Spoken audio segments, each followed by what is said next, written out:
सर्दियाँ आते ही एक चैलेंज ये स्टार्ट हो जाता है कि दिन छोटे हैं और काम ज़्यादा होता है। और एक माँ का दिन तो वैसे भी कब शुरू होता है और कब ख़त्म होता है पता ही नहीं चलता।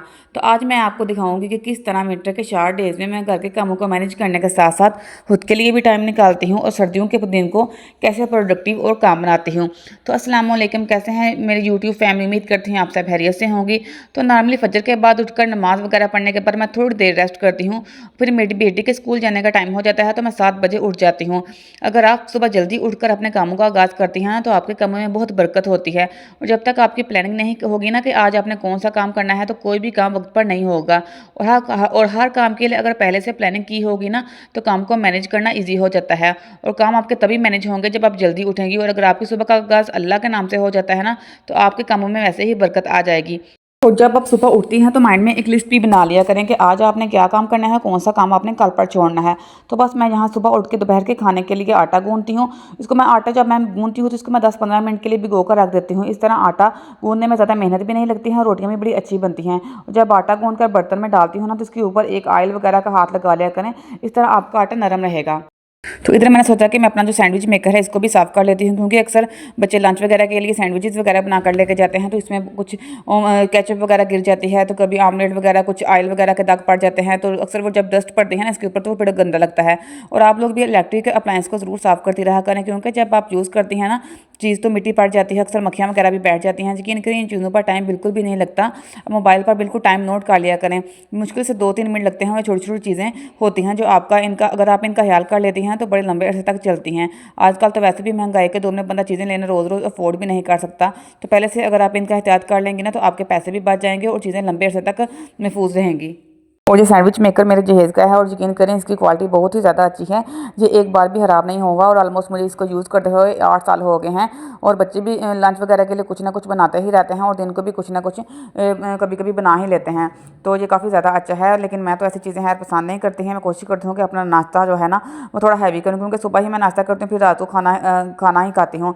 तो मैं नाश्ता थोड़ा हैवी करती हूँ इसलिए, क्योंकि दिन भर घर के कामों में लगी रहती होती हूँ, भागदौड़ में लगी रहती हूँ। तो फिर नाश्ता मैं कोशिश करती हूँ थोड़ा हैवी कर लूँ। और आप लोग भी कोशिश किया करें कि दिन भर एक्टिव रहने के लिए नाश्ता स्किप ना किया करें, क्योंकि जब आप बिना खाए सुबह सुबह घर के कामों की भागदौड़ में लग जाती हैं ना तो आपको वीकनेस फील होगी और आप खुद को लेजी फील करेंगी। इसलिए नाश्ता ज़रूर किया करें। नाश्ता बनाने से पहले आप नीम गर्म पानी का ना एक गिलास पी लिया करें, क्योंकि जब आप सुबह उठकर एक नीम गर्म पानी का गिलास पी लेंगी ना तो आपके सारे ऑर्गन्स एक्टिव हो जाते हैं। उससे आपकी बॉडी भी एनर्जेटिक हो जाती है। वैसे आजकल तो सच है कि गर्म गर्म बिस्तर से उठने को दिल ही नहीं करता है। बंदा कहता है कि थोड़ा और सो लेते हैं, थोड़ा और सो लेते हैं, और ऐसे ऐसे करते सारा टाइम वेस्ट हो जाता है। फिर काम करने को ही सारा दिन गुजर जाता है, बंदा अपने लिए टाइम ही नहीं निकाल सकता। लेकिन यकीन करें जब आप एक बार जल्दी उठ जाती हैं ना तो आपकी सारी सुस्ती दूर हो जाती है। और जब आपके घर के काम टाइम पर हो जाते हैं ना तो फिर आप ज़रूर सोचती हैं कि अच्छा ही हुआ जो आज मैं जल्दी उठ गई और आज मुझे अपने लिए थोड़ा टाइम मिल गया। अच्छा, सर्दी में सबसे मुश्किल काम जो होता है ना वो पानी का काम करना लग रहा होता है। तो जिन बहनों के घर गीज़र लगा हुआ है इनको तो बहुत फ़ायदा है, क्योंकि गर्म पानी से बर्तन वॉश करने से बर्तनों पर जो चिकनाई होती है ना इजीली वॉश हो जाती है। लेकिन जिन बहनों के घर गीज़र नहीं है वो एक पतीले में पानी गर्म कर लिया करें और ग्लव्स ज़रूर इस्तेमाल किया करें, क्योंकि सर्दियों में तो हाथ ऑलरेडी वैसे भी बड़े ख़राब हो जाते हैं। तो जब आप ग्लव्स पहनकर बर्तन वॉश करती हैं ना तो किसी हद तक आपके हाथ ठीक रहते हैं। और हम सबके घरों में खाना बनाने वाले बर्तन ज़्यादातर स्टील या लोहे के ही इस्तेमाल होते हैं, जो वक्त के साथ साथ काले हो जाते हैं। तो इसके लिए मैंने बाजार से जो काला तेल मिलता है ना इसको एक बॉटल में डालकर उसमें थोड़ा पानी मिक्स कर लिया हुआ है, जो मैं डायरेक्टली इसको ना बर्तनों पर अप्लाई नहीं करती है, क्योंकि इसका जो केमिकल होता है ना वो थोड़ा तेज़ हो जाता है। तो इसलिए मैं इसको डायरेक्टली अप्लाई नहीं करती हूँ, क्योंकि डायरेक्टली अप्लाई करूँगी तो फिर इससे ना बर्तन भी खराब हो जाएंगे और हाथ भी थोड़े खराब हो जाते हैं। तो इस तरह आप देख सकते हैं कैसे मेरे बर्तन इस काले तेल के साथ साफ़ हो जाते हैं और सिंक वगैरह भी मैं इसी से साफ़ करती हूँ। तो इस तरह आप भी बचत किया करें। बाजार से जो महंगे डिश वॉशर मिलते हैं इसके लिए इसमें तो वैसे ही ज़ाया करने वाली बात होती है। तो ये इजीली 100-200 रुपये का मिल जाता है। आप इसको घर पर लाकर पानी इसमें मिक्स कर लिया करें और इसको इस्तेमाल कर करें सिंक वगैरह के लिए भी और काले बर्तनों के लिए भी। ये बड़ा ज़्यादा इफेक्टिव है। अच्छा, बर्तन वगैरह से फारिग होकर ना मैंने सोचा कि मैं दिन का खाना भी बना ही लेती हूँ, क्योंकि इसके बाद मैंने जाना था बाजार, कुछ चीज़ें वगैरह लेनी थी मैंने अपनी छोटी बेटी के लिए। तो मैंने सोचा कि खाना बनाकर ही मैं बाजार जाती हूँ, क्योंकि जब आप बाजार चले जाते हैं तो आपको थोड़ा टाइम लग ही जाता है। तो इस तरह आप टेंशन फ्री रहते हैं कि कोई बात नहीं, घर पर खाना तो बना हुआ है। अच्छा, सुबह उठते ही ना जो एक टेंशन की बात होती है ना वो ये है कि आज खाने में क्या बनाया जाए।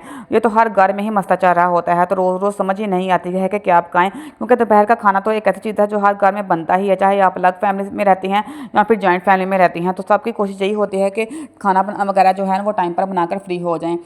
क्योंकि फिर गैस भी चली जाती है और हम ख़वातीन की कोशिश यही होती है कि गैस में ही खाना बन जाए। और अच्छी बात है, जब एक फैसिलिटी है तो इंसान को उसको इस टाइम निकाल कर यूटिलाइज़ भी करना चाहिए। और मसाला वगैरह मैं कोशिश करती हूँ कि नाश्ता बनाने के बाद ही काट लूँ, क्योंकि इस तरह आपकी आधी टेंशन खत्म हो जाती है। क्योंकि अगर आप जल्दी उठ जाते हैं ना तो इसका फ़ायदा भी आपको उठाना चाहिए। ये नहीं कि बस सुबह जल्दी उठकर मोबाइल पर रील्स वगैरह ही देखकर आपने सारा टाइम ज़ाया कर दिया। और मैंने ये बहुत देखा है कि हमारी बहुत सी बहनें सुबह जल्दी तो उठ जाती हैं, लेकिन उनका बिस्तर से बाहर निकलने को दिल ही नहीं करता है और वो मोबाइल पर रील्स देखते देखते देखते देखते सारा टाइम का ज़ाया कर देते, इतना टाइम का पता ही नहीं चलता। तो कोशिश किया करें कि जब आप जल्दी उठ जाती हैं ना तो कोई ना कोई काम करती रहा करें और खाने की तैयारी भी थोड़ी बहुत कर लिया करें। मतलब आटा गूंद लिए, कपड़े प्रेस कर ले या फिर मसाला वगैरह बना लिया, क्योंकि हम खवातीन सारे काम होती ही करने होते हैं और बच्चों को भी देखना होता है, तो घर को भी साथ साथ मैनेज करना होता है। तो बहुत सारे काम ऐसे होते हैं जो खुद ही देखने पड़ते हैं। तो मैं बाज़ार से होकर आ भी गई थी और अपनी बेटी के लिए मैंने एक ड्रेस भी खरीद लिया था और मैंने सोचा कि आप लोगों के साथ भी शेयर करूँ। आप लोग मुझे बताएं कि ये कैसा लग रहा है आपको ये ड्रेस।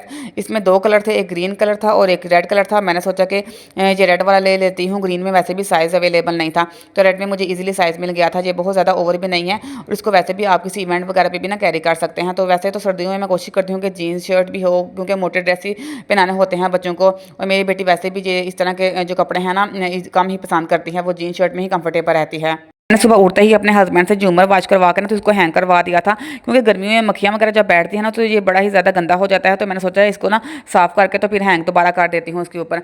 तो आपसे उम्मीद करती हूँ कि आपको मेरी वीडियो ज़रूर अच्छी लगी होगी। तो अपनी वीडियो को ज़रूर ज़्यादा से ज़्यादा शेयर किया करें और लाइक किया करो। जिन लोगों ने मेरे चैनल को सब्सक्राइब नहीं किया वो सब्सक्राइब कर दें। अल्लाह हाफिज़।